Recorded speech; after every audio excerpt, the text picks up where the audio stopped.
the last couple of years it's been more difficult to be a liberal in the proper Orwellian sense? Well, being a liberal in the Orwellian sense is getting harder, mainly because of terrorism. In fact, it got especially hard since 9/11. Orwell would have pointed out that 9/11 was not the beginning. It was merely a focus of something that had already been going on, which is really a very large and irrational attack on the liberal democracies by people who either envy them or want to destroy them for understandable reasons. But understandable doesn't mean excusable, and he would have been in that battle. And he would have necessarily, I think, already been in trouble from the multicultural wing. Multiculturalism as a social outcome is very desirable. In fact, I come from a country which is one of the most successful multicultural societies on earth, which is Australia. But multiculturalism as an ideology is the devil, because it thinks that all cultures have equal value ethically. And of course there's not you wouldn't even call it a hierarchy. Some societies have the law and others don't. And some cultures have the law and others don't. And cultures that have the law are necessarily in a position of reviewing the behavior of the others, and the others are only in the position of attacking the first. He would be right in that. It's a big argument. The biggest problem facing us politically in Britain and Australia and America and the Western democracies today is how to convince the vast majority of Muslims that Muslim extremism is their enemy. They probably already are convinced, but don't know how to say so, or maybe afraid to say so. How you can do that without sounding like a racist, or being called a racist, is a continuing problem. I think there's a way out of it. You just get called a racist, and that's that. And you feebly hope to remind the people who are accusing you there are far worse racists in the world, or have been, and if they're lucky, they won't see the like again. It involves you in an argument you can't get out of, whatever form you practice. The intellectual uncomfortably finds himself or herself in the position of fulfilling a duty that he or she might very well have wanted to divest himself or herself of. And you see, I'm striving here to speak politically correct language. I was brought up to say him when I meant her. You stuck with it. You did a very good, I thought, very good point of view on terrorism and a television show 24 on torture. Yes, 24. well, the torture element in the show 24, which is probably the worst TV show in history, does raise the question about whether torture is a necessary tool against terrorism, and I think there's only one answer: it isn't. Torture is bad, and that's that. And one of the reasons we're in a civilized society is that we don't condone it. And when our governments do start to condone it, that is a crucial issue, which America is facing right now, mainly because President Bush and his administration simply don't understand.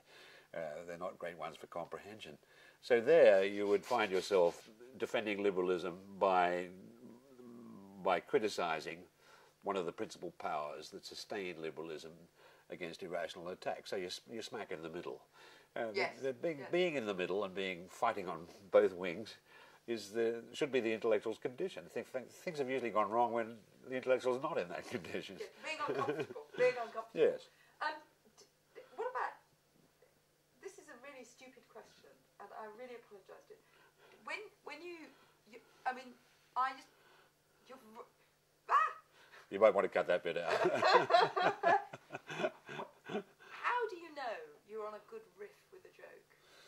Is it you've got in your mind? I usually have to make myself laugh before I can be confident I'm going to make everyone else laugh. Sometimes, and when people see me writing, and in the old days on the Observer in the 70s, I used to be writing in an open plan office. I would turn up on Friday morning with my script in my head, start writing it down, and putting the jokes in then, and laughing at my own jokes, and it made me very unpopular. Because I looked as if I was having too much fun, and I was, and I still do. But you know when you're on a good thing, and but you've got to know when you're overdoing it. That's the big thing. The other thing you do, which I think is you could say it's a trick, but I think it's absolute genius, is that you do the most extraordinary lateral jumps. I was saying to Gavin as we came in, rather like, Dickens at the beginning of a novel, throws stuff out. You do lateral jumps and then you bring it home. I like the sideways leap. Yes. I think it's the way the mind works.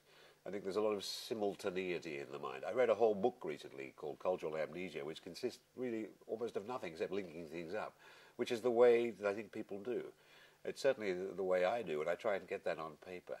And so all kinds of things turned out to be relevant. You sort of send out a tendril, and it either sticks or it doesn't.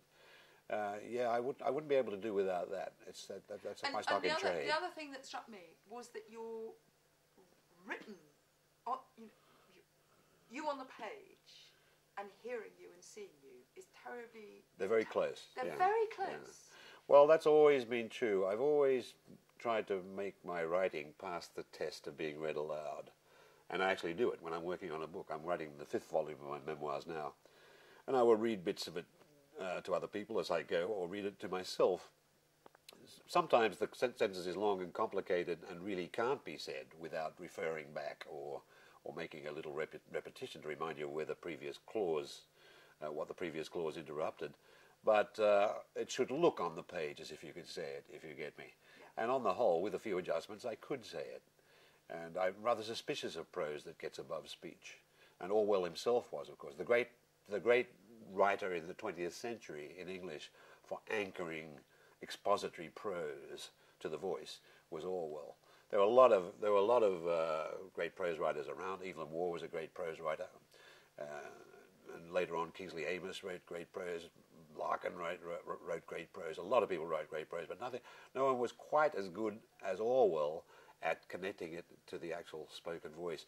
The voice that Orwell speaks with as you read, the voice that you seem to hear, is your own ideal voice. That's the way you would like to speak. And it seems as natural as taking a glass of water, but actually it's a very highly distilled product. That is beautiful. I think we might just finish that. I think that was very insightful.